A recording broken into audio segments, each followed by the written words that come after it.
Hello बच्चों, breathing and exchange of gases, इसमें next point जो है वो ह्यूमन रेस्पिरेटरी सिस्टम।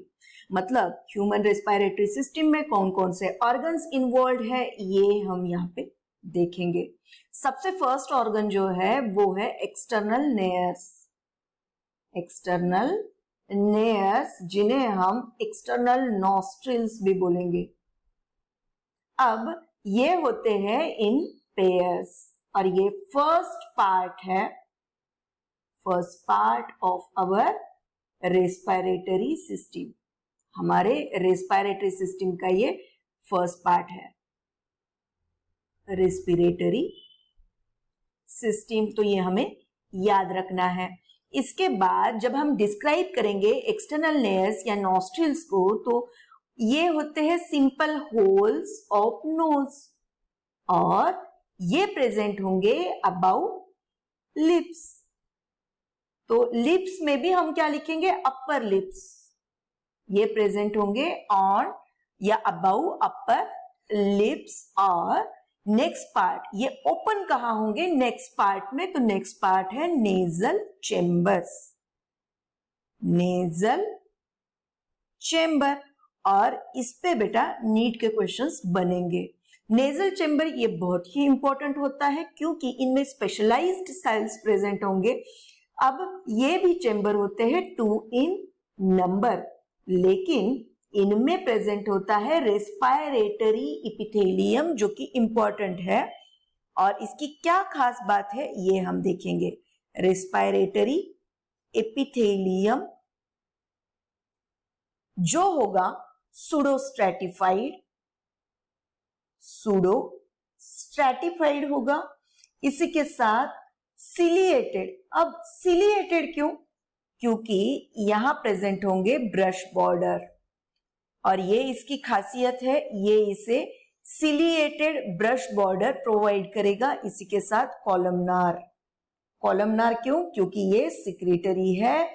तो कॉलमनार एपिथेलियम ये हमें याद ही रखना है। नीट के लिए इस पे क्वेश्चन बनेगा। व्हाट इज द कैरेक्टरिस्टिक्स और which type of epithelium present in respiratory tract in nasal chamber, in not whole respiratory tract, only for nasal chamber this type of epithelial cells are present and this is the characteristic of nasal chamber. That's why this is very important point for NEET.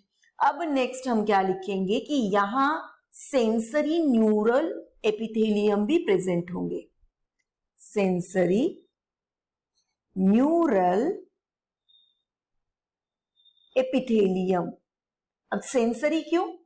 क्योंकि हमें पता है कि knows जो है वो एक sense organ है और सेंस ऑफ स्मेल और परसेप्शन ऑफ स्मेल। और ये परसेप्शन स्मेल का करने के लिए जो न्यूरॉन्स की जरूरत होती है वो प्रेजेंट होते हैं नेजल चेम्बर में। तो ये बनेगा हमारा सेकंड नीट का क्वेश्चन। और एक चीज है गॉबलेट सेल्स, और यहां क्या प्रेजेंट होंगे? Goblet cells. अब गॉबलेट सेल का काम क्या होगा? तो ये सिक्रेट करेंगे sticky mucus. Sticky mucus secrete करेंगे। ये स्टिकी म्यूकस क्यों सिक्रेट करेंगे? क्योंकि गॉबलेट सेल इस म्यूकस के हेल्प से ये म्यूकस जो है वो ट्रैप डस्ट पार्टिकल्स। ये डस्ट पार्टिकल को ट्रैप करेगा। इसी के साथ ये जो नेजल चेम्बर है ये एयर को बनाएगा ह्यूमिड। तो हम लिखेंगे ह्यूमिड एयर यहां बनेगा जो कि मैच करेगा हमारे बॉडी टेम्परेचर के साथ। तो नेक्स्ट हम जो देखेंगे ऑर्गन इन्वॉल्व है इन अवर रेस्पिरेटरी ट्रैक्ट, वो है third organ internal layers. Internal layers. तो इंटरनल लेयर्स ये पोस्टेरियर ओपनिंग होते हैं। Posterior opening of nasal cavity. इससे ज्यादा हम इसका डिस्क्रिप्शन नहीं देंगे क्योंकि इसका ज्यादा रोल हमारे रेस्पिरेटरी ट्रैक में नहीं है। नेक्स्ट है नेजोफैरिंग्स, जो फोर्थ है वो होगा नेजोफैरिंग्स। अब नेजोफैरिंग्स ये इंटरनल लेयर के बाद आएगा और इंटरनल लेयर्स ये ओपन होंगे, ओपन्स इनटू फैरिंग्स, और ये पार्ट फैरिंग्स का वो पार्ट जहां इंटरनल लेयर्स ओपन होंगे इसे हम क्या बोलेंगे, नेजोफैरिंग्स। अब नेजोफैरिंग्स क्योंकि फैरिंग जो है वो है कॉमन पैसेज, कॉमन पैसेज, और ये कॉमन पैसेज किस चीज के लिए है, तो ये फूड के लिए भी एंड एयर के लिए भी, इन दोनों के लिए फैरिंग्स ये कॉमन पैसेज है। तो ये कॉमन है तो इसका रोल बहुत क्रिटिकल हो जाएगा, क्योंकि हमें पता है कि जब हम टॉक करते हैं, बात करते हैं, तब हम स्वेलो, कोई भी फूड को स्वेलो, फूड या वाटर, इसे हम स्वेलो नहीं कर सकते, और जब हम स्वेलो करते हैं तो हम बात नहीं कर सकते। यानी बात से अच्छा हम क्या बोलेंगे यहाँ, प्रॉपर वर्ड, जब हम इनटेक ऑफ एयर या ब्रीदिंग, जब हम ब्रीथ करते हैं तब हम फूड या वाटर को स्वेलो नहीं कर सकते, और जब हम फूड और वाटर को स्वेलो करते हैं तो ब्रीथ नहीं कर सकते, क्योंकि यहां स्पेशलाइज्ड स्ट्रक्चर प्रेजेंट होता है।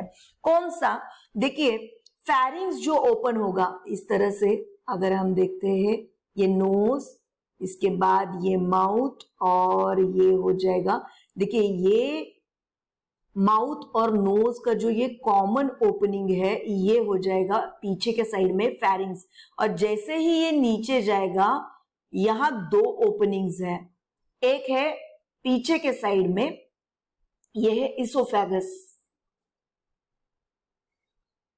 और आगे होगा ट्रकिया, और ये जो पूरा पार्ट है ये सारा पार्ट किसका है, फैरिंग्स का पार्ट है।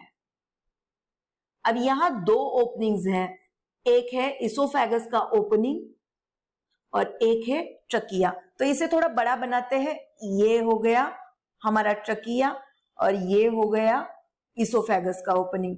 तो ट्रकिया जिसे हम बोलेंगे विंड पाइप, और इसोफेगस इसे हम बोलेंगे फूड पाइप, इसे हम बोलेंगे फूड पाइप। तो विंड पाइप और फूड पाइप जो ओपन होंगे तो इनके भी स्पेशल नाम है। इसे जो विंड पाइप है इसका ओपनिंग ये होगा ग्लॉटिस, और फूड पाइप इसका जो ओपनिंग है ये होगा गुलेट। अब ये दोनों ओपनिंग्स को गाइड करने वाला यहां एक फ्लैप लाइक स्ट्रक्चर होगा, कुछ इस तरह से। ये flap like structure, flap and leaf like, ये है इपिग्लॉटिस, इपिग्लॉटिस।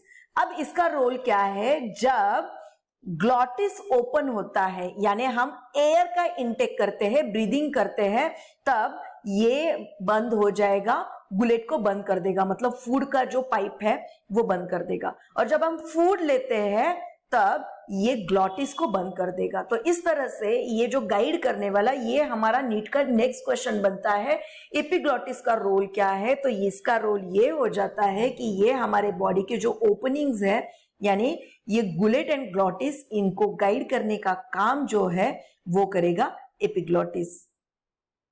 तो अब नेक्स्ट जो ऑर्गन्स है हम नेक्स्ट वीडियो में देखेंगे। Thank you.